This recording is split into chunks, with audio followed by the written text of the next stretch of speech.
Tinayo ng lalaking madilaw ang kasangkapang nasa ibabaw ng hukay at paghuhugusan ng malaking bato.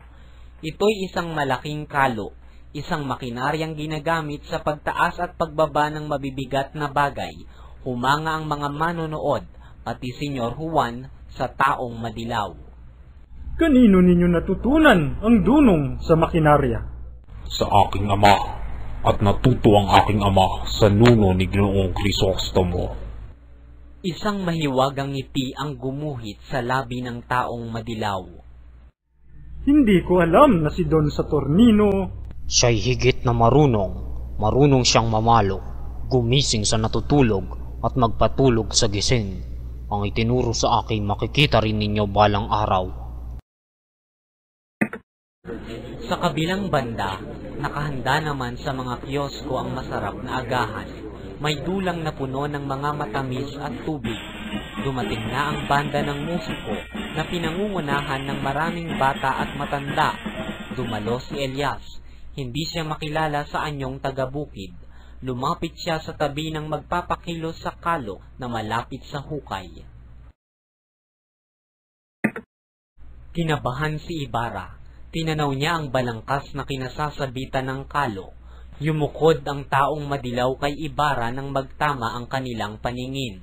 Namataan niya si Elias at kumindat ito sa kanya upang ipaalala ang kanyang bilin. Sinimulan ang pagdiriwang. Nangakapaligid ang mga tao. Nagmamasid sa monasilyong nagwiwisik ng bendita at kay Padre Salvi na bumabasa sa mahina at nanginginig na tinig. Lahat ng kasulatan, medalya at iba pa'y isinilid sa kahang kristal. Ipinaloob sa bumbong at inihinang na mabuti. Nanaog ang eskribano na dala ang bumbong na tingga at marahang inilagay sa ukang bato. Kinuha ni Ibarra ang isang kutsarang pilak na pampalitada at iniabot sa alkalde. Ngayon tinatayo natin ng isang paaralan. Sa paaralan nakasalalay ang lipunan at siyang aklat na nagtatakda ng kinabukasan ng bayan. Magpasalamat kayo sa Espanyang nagsisikap para sa inyong kaunlaran. Mabuhay ang hari! Mabuhay ang Espanya! Mabuhay ang reliyong Katoliko!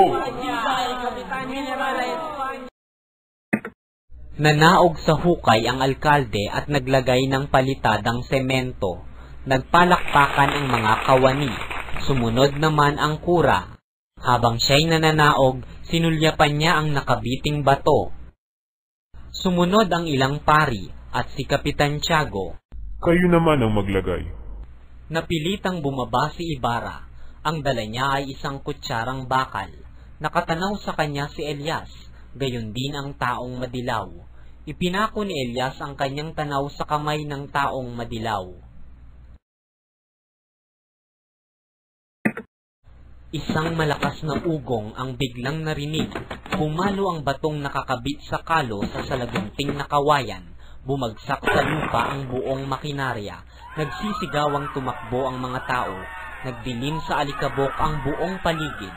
Nakita si Ibarra na nakatayo sa gitna sa pagitan ng torno at batong buhay at hawak pa rin ang kutsara. Sa paanan niya naroroon ang bangkay ng taong madilaw na natabunan.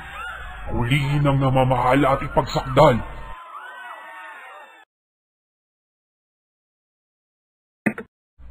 Tumutol si Ibarra.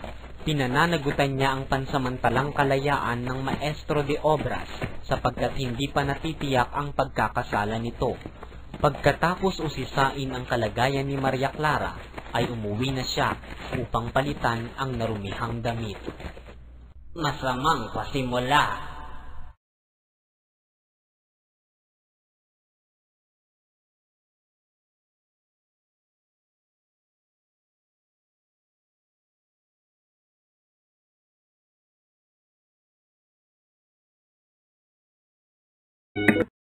Ang mga pinakamataas na tao ng lalawigan ay magkakaharap na nanananghalian sa isang malaking hapag. Masaya ang kainan.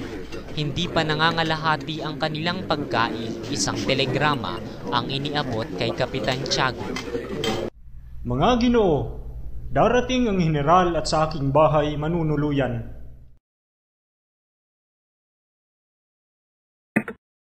Nagmamadaling nilisan ni Kapitan Tiago ang hapag. Ang alkalde, ang alperes at ang kapitay tumanggap din ng telegrama. Mga kasama, ipagpatuloy natin ang pagkain. Mamaya pang ika-4 ng hapon ang dating ng general. Napupuna kung wala rito si Padre Damaso. Napagod marahil. Si Padre Damaso ay nakita nilang dumating. Sinalubong sila nito ng ngiting mapanlibak. Lahat ay masayang bumati, maliban kay Ibarra. Binabanggit po ni Ginoong Ibarra ang arkitektong nagsitulong sa kanyang binabalak nang dumating ang inyong reverensya. Ako ay walang kamuwangan sa arkitektura, ngunit binabaliwala ko ang mga arkitekto at dinudusta ang mga mangmang na nagpapagawa sa kanila. Ngunit ang isang paaralang tulad ng ipinatatayo ni Ginoong Ibarra ay nangangailangan ng dalubhasa. Ano bang dalubhasa? Ya'y nagpapakilala lamang ng higit na kamangmangan ng hangal kaysa Indio na nakapagpapatayo ng sarili nilang bahay. Ang lahat ay napalingon kay Ibarra na noon ay namumutla, ngunit nagpatuloy ng wari nakikipagmabutihan kay Maria Clara. Ang Indio ay kilala na ninyo. Matuto lamang ng bahagya ay ituturing ng siya'y doktor, lalo na kapag siya'y napunta sa Espanya. Padre, hintay muna kayo. At silang lahat ay magbabayad. Diyos ang makapangyayari, at upang wag nating makita ang kahihinatnan, ay kailangang tayo'y maging bulag. Ang mga ama ng mga taong sukab ay pinarurusahan na ngayon pa lamang, namamatay sa bilangguan at di walang mahigang. Hindi na natapos ni Padre Damaso ang kanyang sasabihin. Nang mabanggit niya ang ama ni Ibarra, dinaluhong siya ni Ibarra at pinadapo ang matigas nitong kamao sa ulo niya. Bumulagta ng patihaya ang kura na agad nahilo. Sa kabiglaan ng lahat, isa may di nakapamagitan. Layo kayo kung hindi ninyo ibig na mamatay! Si Ibarra ay nawala sa kanyang sarili. Si Padre Damaso, na noon ay nagpipilit tumayo, ay isinalya ni Ibarra hanggang sa mapaluhod ang pari. Walang nakapaglakas ng loob na umawat dahil sa kutsilyong hawak ni Ibarra. Nakikita mo ba ang katahimikang iyan? Ikaw ay sugo ng kabanalan. Paring puno ang bibig ng pananalig, ngunit ang puso ay imbi at lusak. Hindi mo man lang naisip ang iyong ama, ni ang kahalagahan niya sa iyo. Sa pagtitipong ito, sa lahat ng naririto na iyong hinahamak ay wala kang katulad ni isa man sa kanila. Sa pag-aakalang papatayin ni Ibarra ang hawak na praile, ay nagtangkang lumapit ang mga nakapaligid. Huwag kayong lalapit. Natatakot ba kayong marungisan ng masamang dugo ang aking kamay? Inalipusta ang aking ama, siniraan, inusig, at ginamit ang mga mangmang laban sa kanya, at ginamit pa ang kapangyarihan ng isang pari.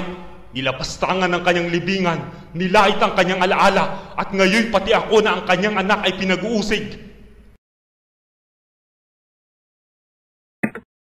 Itatarak na lamang ni Ibarra ang kutsilyo nang mabilis na namagitan ang isang dalaga at napigilan ang nakaakmang bisig ng binata. Nawalan ng lakas ang binata sa titig ng kasintahan at unti-unting lumuwag ang pagkakahawak kay Padre Damaso hanggang sa tuluyang bumagsak ang hawak na kutsilyo. Tinakpan ni Ibarra ng kamay ang kanyang mukha at parang baliw na lumayo sa karamihan ng tao.